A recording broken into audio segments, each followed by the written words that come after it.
안녕하세요. 윤일이 목사입니다. 여러분, 정말 능력이 있는 사람은 날마다 꾸준히 하는 사람입니다. 한결같은 사람입니다. 그래서 제가 참 좋아하는 문장이요, 꾸준함이 진리다입니다. 점이 모여서 선이 되듯이, 또 이 빗줄기가 모여서 강이 되고 바다가 되듯이 날마다 꾸준히 하는 사람을 우리는 이길 수가 없습니다. 잘 사는 인생은 누구나 잘 살 수 있지만 훌륭한 인생은요, 바로 날마다의 습관, 훈련이 갖추어진 사람입니다. 여러분, 우리의 인생 정말 날마다 예수님과 함께, 날마다 기도함으로, 날마다 말씀 가운데 살아가는 저 여러분 되기를 소망합니다. 오늘 중보기도 모임이 있습니다. 혹시 기도 제목 있으시다면 보내주시고 함께 기도해 주시길 바랍니다. 오늘 우리가 읽을 말씀의 분량은 잠언서 9장에서 13장까지입니다. 9장은 이 지혜가 부르는 이 초대에 대한 내용입니다. 10장과 11장은 그 의인의 삶과 악인의 길을 대비해서 이야기합니다. 12, 13장은 지혜로운 삶의 원리에 대한 이야기입니다. 오늘 하나님께서 우리에게 주신 말씀은 이 잠언서 11장 24, 25절의 말씀입니다. 남에게 나누어 주는데도 더욱 부유해지는 사람이 있는가 하면 마땅히 쓸 것까지 아끼는데도 가난해지는 사람이 있다. 남에게 베풀기를 좋아하는 사람이 부유해지고 남에게 마실 물을 주면 자신도 갈증을 면한다. 아멘. 우리가 살아가는 세상은 늘 우리에게 이렇게 속삭입니다. 네 것을 철저하게 지켜라, 챙겨라, 꼭 움켜쥐고 살아라, 흘려보내지 마라, 나누지 마라, 양보하면 너만 바보가 된다, 뒤처진다. 그래서 우리는 참 악착같이 움켜쥐며 살아갑니다. 늘 부족하다, 부족하다, 없다, 그렇게 토로하며 살아가지요. 내 통장의 잔고를 움켜쥐고 또 내 시간을 움켜쥐고 내 감정의 에너지를 정말 움켜쥐어 남에게 아깝다고 쓰지 않는 사람들이 참 많습니다.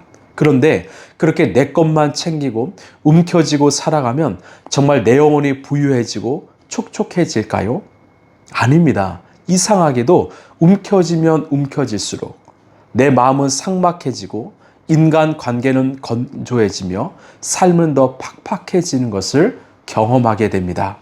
오늘 잠언의 지혜자 솔로몬은 이런 팍팍한 세상을 살아가는 우리에게 이 세상의 기준, 상식을 뒤엎는 이 기적의 경제학에 대해서 이야기하는데요. 24절을 보시면 남에게 나누어 주는데도 더욱 부유해지는 사람이 있는가 하면 마땅히 쓸 것까지 아끼는데도 가난해지는 사람이 있다. 아멘. 자, 이스라엘에는 아주 유명한 두 개의 호수가 있습니다. 하나는 북쪽에 있는 갈릴리 호수고요. 다른 하나는 이 남쪽에 있는 사해바다, 사해호수입니다. 이 두 호수 모두 이 헐몬산에서 흘려오는 이 맑은 요단강 물을 공급받습니다. 그런데요, 이 갈릴리 호수는 그 물을 받아들인 후에 다시 아래로 흘려보냅니다.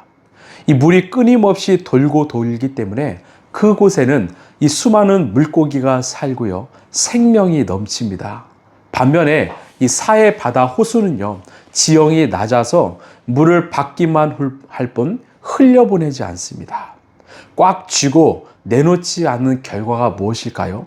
이 물에 소금기가 짙어져서 어떤 생물도 살 수 없는 죽음의 호수, 죽음의 바다가 되고 만 것입니다. 그래서 사해라고 하죠. 여러분, 이것은 우리의 인생도 마찬가지입니다. 하나님이 주신 은혜와 물질, 이 사랑을 내가 꽉 움켜쥐고 가두어 살면 우리 영혼은 사해 바다가 됩니다. 마땅히 쓸 것까지 아끼고 움켜쥐는 인생은요, 정말 내 통장의 잔고는 늘지 모르지만 영혼은 가장 비참한 가난뱅이가 되고 마는 것입니다. 그렇다면 우리 영혼이 이 사해 바다가 아니라 갈릴리 호수가 되려면 어떻게 해야 할까요? 25절에 그 위대한 비밀이 숨겨져 있는데요. 25절을 보면 남에게 베풀기를 좋아하는 사람이 부유해지고 남에게 마실 물을 주면 자신도 갈증을 면한다. 아멘. 내가 지금 목이 말라서 헐떡이고 있을 때 내 손에 쥐어진 이 작은 물 한 컵을 내 곁에 있는 사람에게 기꺼이 양보해 주는 사람. 세상의 눈으로 보면 참 바보 같은 짓입니다. 그러나 여기에는 놀라운 영적 원리가 있습니다. 내가 정말 나를 위해서 그 물을 마시는 것이 아니라 남에게 그 물을 아낌없이 내어줄 때 내 영혼 깊은 곳에서 하나님이 부어주시는 시원한 생명수가 터져 나온다는 것을 우리는 경험할 수가 있습니다. 내가 상처받고 아파서 죽을 것 같은데 오히려 나보다 더 아파하는 지체를 찾아가서 내가 격려하고 어깨를 다독여 줄 때 신기하게 내 상처가 회복되는 것을 경험합니다. 나 힘들어, 나 아파, 나 부족해, 나 목말라, 나만 생각하면 늘 그 자리에서 머물 수밖에 없지만 오히려 다른 이웃을 향해서 내가 흘려보내고 나누고 또 격려하고 또 다독여 줄 때 오히려 그 영혼도 치료되지만 하나님은 내 깊은 그 영혼 속에서 정말 세상에서 경험할 수 없는 정말 귀한 생명수로 우리를 채워주시고 만져주시고 치유하여 주신다고 오늘 성경은 말합니다. 여러분, 결국 남을 살릴 때 또 내가 사는 경험을 하게 됩니다.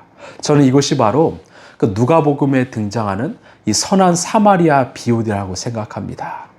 이 사마리아인이요, 이 강도를 만나서 피 흘려 쓰러져가는 그 한 사람을 구출할 때, 케어할 때 그 사람도 살았지만 결국 상처로 살아왔던 그 사마리아인도 사는 것을 우리는 알고 있죠.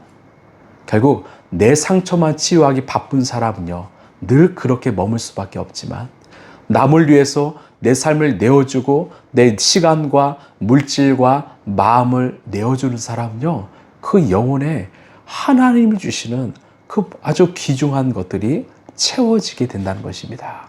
영혼이 풍요로워지고요, 영혼이 촉촉해지고요, 세상이 줄 수 없는 참 기쁨과 감사와 행복을 날마다 누릴 수 있게 되는 것입니다. 저는 여러분의 인생이 갈릴리 호수가 되길 소망합니다. 주신 것 충분히 채운 후에 아낌없이 나누어주는 인생이 되길 바랍니다. 그때 갈릴리 호수처럼 우리 인생에는 생명력이 넘쳐나고 많은 사람들이 찾아와서 살아나는, 또 나도 사는 놀라운 경험을 하게 될 줄로 믿습니다. 여러분, 이제 움켜쥐었던 두 손을 펴십시오. 가정과 일터와 교회 공동체 안에 정말 필요한 이들에게 내 손을 내어주십시오.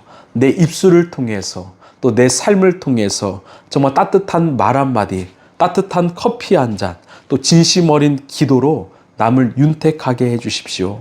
그때 하나님이 우리의 삶 가운데 찾아오셔서 정말 지금까지 경험할 수 없었던 기쁨과 생명의 샘물을 콸콸콸 부어 주실 것입니다. 여러분, 이것이 바로 우리의 삶의 정말 귀중한 영적 원리입니다. 베풀 때 채움받는 은혜. 그래서 정말 받는 것이 주는 것이 받는 것보다 복되다는 것을 경험하는 저 여러분 되길 소망합니다. 기도하겠습니다.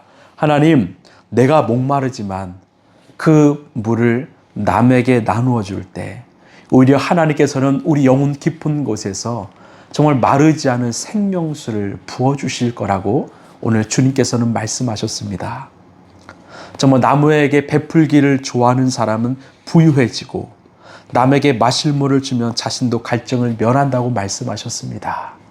늘 나만, 우리 가족만, 또 우리 공동체만 생각하는 인생이 아니라 이웃과 또 타인들, 또 다른 지역사회, 또한 영혼들을 생각하며 흘려보내고 또 그들을 위해 정말 기도하는 그런 믿음의 영적 공동체, 또 우리의 인생 되게 하여 주옵소서. 그때 나도 살고 나도 채움받고 나도 위대한 것들을 경험하는 복된 삶이 우리 삶 가운데 찾아오게 하여 주옵소서. 사랑이 많으신 예수님 이름으로 기도합나이다. 아멘. 여러분, 주는 것이 받는 것보다 복되다고 말씀합니다. 이것이 바로 팔복을 넘어선 구복입니다. 여러분, 주는 인생은요, 다릅니다. 주는 인생은요, 정말 영혼이 윤택합니다. 늘 내 거 쓰기 바쁘고 늘 모으기 바쁘는 인생이 아니라 마음껏 나눠주시는 그 사랑의 은사를 정말 사용하시는 우리 라이프처치 성도들 되시길 소망합니다. 오늘도 우리 교회와 또 나라와 민족을 위해서 함께 기도해 주시길 바랍니다. 감사합니다.